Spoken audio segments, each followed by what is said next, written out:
हमारे साथ में आ रहे हैं उमेश शर्मा जी। उमेश शर्मा जी टेक्निकल एनालिस्ट हैं स्टॉक मार्केट के, और साथ साथ इनका अपना चैनल और इनका बहुत सारा वो वाले काम जो हैं, जो कि जिस तरीके से लोगों के साथ में जुड़ते हैं और कैसे उनको पढ़ाते हैं कि टेक्निकल एनालिसिस कैसे होता है, टेक्निकल्स में कैसे काम करते हैं स्टॉक मार्केट में, वो सारी चीज़ें करते हैं, तो वो बहुत इंटरेस्टिंग है। तो उमेश जी, आपका बाजार का सफ़र अभी तक का कहाँ से शुरू हुआ है, कुछ अपने बारे में बताइए थोड़ा। सर मैं 2008 में मार्केट में आया था, और जब मैंने 12th क्लियर करी थी उसके बाद ही मैं जल्दी ही इस मार्केट में आया था। 2011 से मैंने टेक्निकल एनालिसिस पढ़ाना स्टार्ट किया था। स्टार्टिंग में मैं जुड़ा था रैली गिर के साथ। देन मैंने 3 साल काम किया, पहले डीलर की जॉब करी, उसके बाद मैंने टेक्निकल सीखा, और 2011 से मैंने इसे पढ़ाना स्टार्ट किया। फिर उसके बाद जॉब जो थी मेरी, मैंने मुंबई में काम किया 2 साल, फिर 2 साल मैं हैदराबाद में था, अहमदाबाद मैंने वर्क करा, जयपुर मैंने काम किया। अब दिल्ली में कुछ टाइम काम करने के बाद अब मेरा खुद का यूट्यूब चैनल है, और 10 साल से, जैसे कि मैंने बताया, कि मैं टीचिंग कर रहा हूँ जिसमें मैं टेक्निकल एनालिसिस पढ़ा रहा हूँ। साथ साथ अब मैं फुल टाइम ट्रेडर हूँ, और मैं खुद की ट्रेडिंग भी करता हूँ। ठीक है, बहुत अच्छा। तो टेक्निकल एनालिसिस जब आप पढ़ाते हैं और लोगों को पता चलता है या आप सिखाते हैं कि कैसे टेक्निकल्स को देखा जा सकता है, चार्ट्स को कैसे डिकोड किया जा सकता है और उसमें कैसे मौके निकलते हैं, अभी जब आप निफ्टी का चार्ट देख रहे हैं तो आपको क्या लगता है कि उसके अंदर में क्या सिग्नल दे रहा है? देखिए, निफ्टी की अगर मैं बात करूं तो निफ्टी, जैसे मैं कल से ही बेरिश हूं, और अगर मैं चार्ट देखता हूं यहाँ पे निफ्टी का, तो निफ्टी का चार्ट सीधा सीधा यही बता रहा है। जैसे कि यहाँ पे मैं चार्ट देखूंगा, तो यहाँ पे हम टाइम फ्रेम की बात करते हैं, तो टाइम फ्रेम्स में सबसे पहला जो टाइम फ्रेम्स मैं लूंगा, वो लूंगा मैं यहाँ पे अवर्ली चार्ट। तो अवर्ली चार्ट पे हमें एक ट्रिपल टॉप पैटर्न फॉर्म हुआ था। अगर हम अवर्ली चार्ट देखते हैं तो ट्रिपल टॉप पैटर्न फॉर्म हुआ था, और इसके साथ साथ हमें कुछ ऐसे नेगेटिव डाइवर्जेंस देखने को मिले थे, जिससे हमें वहां पे ही क्लियर हो गया था कि मार्केट में एक गिरावट, यानी कि एक स्मॉल करेक्शन देखने को मिल सकती है। बट वहीं पे अगर हम फॉरवर्डी का चार्ट या फिर डेली का चार्ट अगर हम लेते हैं, तो वो एक बड़ी करेक्शन को इशारा कर रहा है। तो यहाँ पे मैं ये कहना चाहूंगा, जैसे कि कल निफ्टी ने, स्पॉट निफ्टी ने जो 15,900 का जो एक हाई लगाया था, 901 रुपए का जो हाई लगाया था, अगर हम उसकी बात करेंगे तो वो एक ऐसा लेवल था जिसमें जितने भी सेलर थे उनकी पोजीशन वहां पे कहीं ना कहीं स्क्वायर ऑफ हुई थी। वो एक साइकोलॉजिकल लेवल था, और यहां से मुझे बड़ी करेक्शन का एक साइन मुझे मिल रहा है, और मैं निफ्टी को यहां से सेल करना ही पसंद करूंगा, जो मेरी राय है। और अगर मैं सेल करता हूं तो मेरा जो एसएल रहेगा वो 50,900 का रहेगा, और यहां से मुझे जो निफ्टी लग रहा है, बहुत आराम से 15,600 15,400 का लेवल मुझे आसानी से यहाँ से दिखाई दे रहा है। बट एसएल जो है वो 15,900 का रहेगा। ठीक, ये तो ठीक है, लेकिन क्या ये व्यू हम बहुत शॉर्ट टर्म के लिए ही होगा ना? ये बहुत शॉर्ट टर्म के लिए होगा।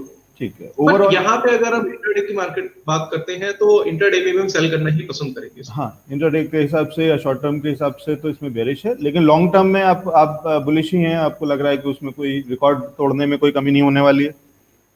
लॉन्ग टर्म की अगर मैं बात करूं तो लॉन्ग टर्म में यहाँ पे मैं वीकली चार्ट देखना पसंद करूंगा, और वीकली चार्ट में क्लियर कट यहाँ पे एक, यहाँ पे अगर मैं बात करूं तो इसने एक रेजिस्टेंस ब्रेक करा था। जो रेजिस्टेंस था निफ्टी का, वो था 15,450 के आसपास का। तो वहां से मुझे एक बार लग रहा है कि निफ्टी जो है 15,470 480 या 500 के आसपास का लेवल दिखा के फिर से एक तेजी बना सकता है। बट फिर से अगर हम यहाँ पे अगर डाइवर्जेंस की बात करें, जो एमएससीडी के डाइवर्जेंस होते हैं, वो अभी भी बेरिश ही है, वो अभी बुलिश में कन्वर्ट नहीं हुए हैं। वीकली चार्ट अगर आप देखेंगे, तो वीकली चार्ट के हिसाब से अगर हम सिंपली अगर सपोर्ट और रेजिस्टेंस का फॉर्मूला लेके चलते हैं, तो इसके हिसाब से तो निफ्टी जो है वो 16,500 तक भी लग रहा है। बट यहाँ पे मैं आपको एक चीज कहना चाहूंगा कि ये जो रेजिस्टेंस और सपोर्ट जो है वो कभी भी चेंज हो जाते हैं, क्योंकि हम कई बार क्या करते हैं, रेजिस्टेंस सपोर्ट या फिर इंडिकेटर के बेस पे हम ट्रेडिंग तो कर लेते हैं या फिर हम एनालिसिस तो कर लेते हैं, बट वहां पे कई बार हम प्राइस एक्शन को फोकस नहीं कर पाते। प्राइस एक्शन बेसिकली क्या है? प्राइस एक्शन किसी इंडिकेटर या फिर सपोर्ट रेजिस्टेंस का अभी मोहताज बन के नहीं रह गया है। मार्केट का जो ट्रेंड है वो कहीं से भी रिवर्स हो सकता है। कई बार हमें ऐसा लगता है कि रेजिस्टेंस के ऊपर मार्केट जाएगा तो वहां से बिल्कुल क्लियर कट तेजी आ जाएगी, बट वहां पे कैंडल स्टिक अगर हम देखें, कैंडल स्टिक में कई बार रिवर्सल हमें देखने को मिल जाता है। अब यहाँ पे सर अगर मैं बात करूं तो यहाँ पे ट्रिपल टॉप, आप चार्ट पे अगर आप देख रहे हैं, यहाँ पे ट्रिपल टॉप दिखाई दे रहा है, राइट? और ट्रिपल टॉप जो दिखाई दे रहा है, ट्रिपल टॉप का इम्पैक्ट बहुत ज्यादा होता है, और यहाँ पे मुझे जो लग रहा है कि एक स्मॉल करेक्शन हमें देखने को लग रही है, और 15,900 ब्रेक करेगा तो वहां से 16,200 16,300 देख सकते हैं। ठीक है, तो ये राय है उमेश जी की टेक्निकल्स पे। उमेश जी, क्या हम कुछ एक सवाल ले सकते हैं और उसके चार्ट्स देख करके आप हमें राय दे सकते हैं कि क्या चार्ट्स कह रहे हैं? जी बिल्कुल। ठीक है, बिल्कुल। हमारे कुछ एक दर्शकों के सवाल हैं। हम सबसे पहले दीपक मल्होत्रा जी का एक सवाल ले लेते हैं। ये पूछ रहे हैं कैनफिन पर।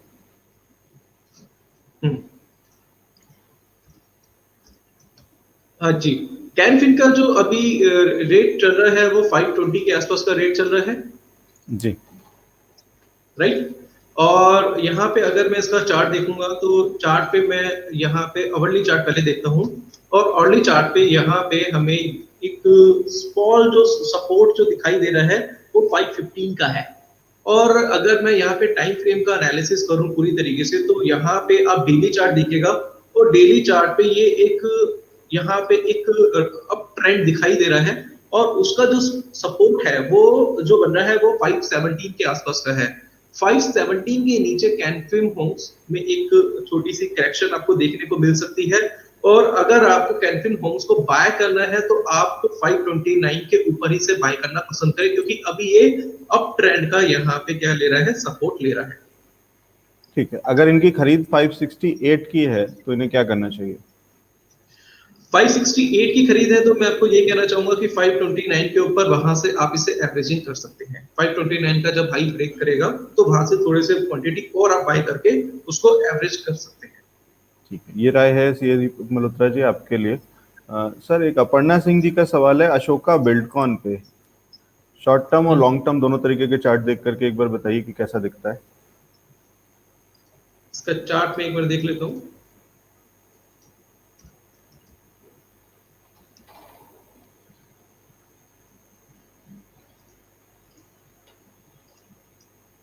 ये वाला चार्ट अभी मेरे पास अवेलेबल नहीं है, बट यहाँ पे मैं अगर इसको लगाने की कोशिश करूँ तो ये चार्ट मेरे पास अभी अवेलेबल नहीं है। ठीक है, कोई नहीं, हम किसी और अपर्णा जी, हम किसी अन्य एक्सपर्ट से ले लेंगे इस पे राय। ठीक है, एक उमेश जी आपके लिए सवाल है, यूटीआई एएमसी का चार्ट देख सकते हैं? यूपीआई एएमसी जी,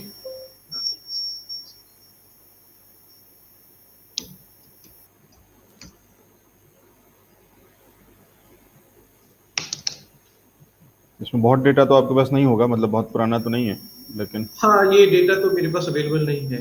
ये चार्ट भी मेरे पास अवेलेबल नहीं है। नहीं, ठीक है, कोई नहीं। रूबी फिला इंटरनेशनल देख सकते हैं क्या? कौन सा स्टॉक बताया आपने? रूबी फिला। ठीक है, आप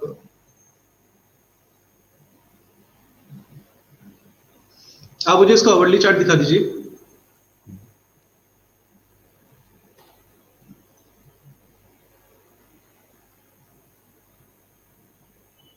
इसका मुझे अवर्ली चार्ट दिखा दीजिए। अगर हम इस स्टॉक की बात करें तो यहाँ पे इसको थोड़ा सा जूम कर दीजिएगा। यहाँ पे 92 के आसपास एक अच्छा खासा ब्रेकआउट हमें देखने को मिला है। 100 रुपीज का इसने क्या हाई बना दिया है। अगर हम यहाँ पे बात करें तो यहाँ पे मैं आपको यही कहना चाहूंगा कि इसने एक पैटर्न अभी फॉर्म किया है जिसको बोलते हैं बेरिश एरएमई पैटर्न, बट जो थर्ड कैंडल है वो अभी बुलिश है।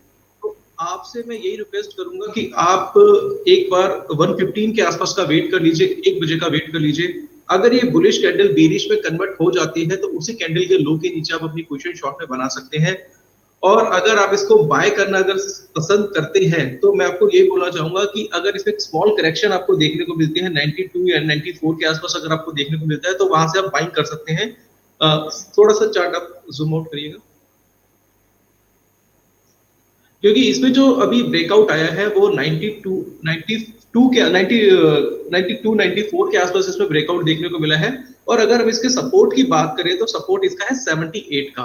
तो 78, और यहाँ पे अगर हम इसे कैलकुलेट करके चले तो यहाँ से वैसे जो इसमें बाइंग, जिसमें जो नेक्स्ट टारगेट हमें देखने को मिलता है वो मिलता है 105 या 106 का। बट यहाँ पे फिर से मैं प्राइस एक्शन की बात करूंगा तो आप थोड़ा सा वेट कर लीजिए। ये जो थर्ड कैंडल कन्फर्म हो रही है बुलिश कैंडल, हो सकता है अगर ये बेरिश कैंडल में कन्वर्ट हो जाए तो यहाँ से भी एक रिवर्सल आपको देखने को मिल सकता है, क्योंकि पैटर्न जो फॉर्म हुआ है वो है बेरिश एनएमई पैटर्न। तो बेरिश एनएमई अप ट्रेंड को डाउन ट्रेंड में भी कन्वर्ट कर देता है।